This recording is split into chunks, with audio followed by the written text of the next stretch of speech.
My mom would be at all my sporting events. Let's say I was playing football, okay?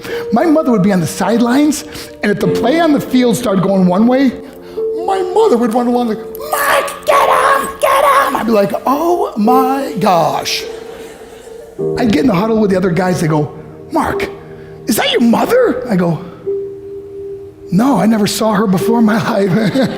See, the greatest gift my mother ever gave me, she believed in me.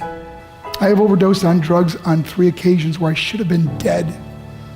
But I believe I was kept here for a reason. You show me your friends, I will show you your future. How do I know this? I hung out with losers, and I became the biggest loser of them all because I gave up everything I dreamt about as a little boy because of who I chose to surround myself with. My friends would drive me home at 2, 3, 4 in the morning. We'd be drunk and high, laughing in the car. We'd pull up in front of my house in New York. They go, Mark, the light's on. I go, oh man, my mother's up. See, my mom wouldn't go to bed until she knew her son was still alive. I'd walk in, she'd say, hi, Mark, how was your night? I go, it was good, Mom, I'm just gonna go to bed. She goes, can I talk to you for a minute? I go, Mom, I'm tired, I'm just gonna go to bed. She goes, Mark, I haven't seen you all day and all night. Can I please talk to you? I said, man, just leave me alone. You bug me. I'd slam my bedroom door on the one person who believed in me. I was on a worldwide tour and we were wrestling overseas in Japan. After my wrestling match, I went upstairs in my hotel room and I fell asleep. There was a knock at my door at 3 o'clock in the morning. I got out of bed and I looked through the safety window and I could see it was a Japanese promoter. So I opened the door and he said, Mark, you need to call home. There's been an emergency. I went and got on the hotel room phone. I called back to the United States. I said, hey, what's going on? They said, Mark, I don't know how to tell you this. I said, just tell me what happened. All of a sudden they started crying. They go, Mark, I can't tell you. I said, just say it. They said, Mark, your mother died. I just threw the phone down. I ran out of my hotel room.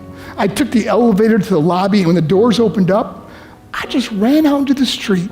I mean, there was no cars, there was no people. It was 3 o'clock in the morning.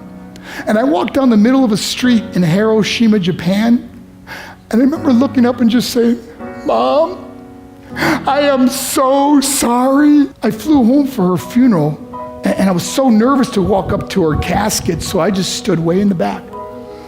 And I kept looking from a distance. I kept thinking to myself, Mom, please wake up. Please get up. And then I finally got the nerve to walk up to her. And as I got closer, I could see my mom for the first time. I mean, she was so beautiful. She was dressed in white. I mean, she looked like an angel. And I just stood over her and I said, Mom, you are my hero. Everything I am, everything I hope to be was because of you. You loved me so much. You gave me a life. You're the only one that ever believed in me. How did I repay her? By getting drunk, by getting high, by getting stupid, by hanging out with losers? For what? All she ever wanted to do was talk to me. I wish I could talk to you now, Mom. I wish you could see what I'm doing. Why couldn't I have been a better son? We are defined by our choices. But if you surround yourself with people involved in drugs and alcohol and pills, it's a dead end. I'm not here to preach to you. I'm here to tell you I lived that life. It leads to broken hearts, broken relationships, broken dreams, and death. For what? To get high? If you have a mother or a father, when you go home, tell them how much you love them. See, my whole life was about being rich and famous. I had to be a millionaire. I had to win the race. I had to win the race at the expense of my marriage, my family, my friends. For what? To be all alone in the world? I learned what is truly important, and that is how precious this gift of life is, and our families, and how quickly it can be taken away. See, I no longer live in time, I live in moments. See, it's not what's in your pocket that matters, it's what's in your heart that truly matters.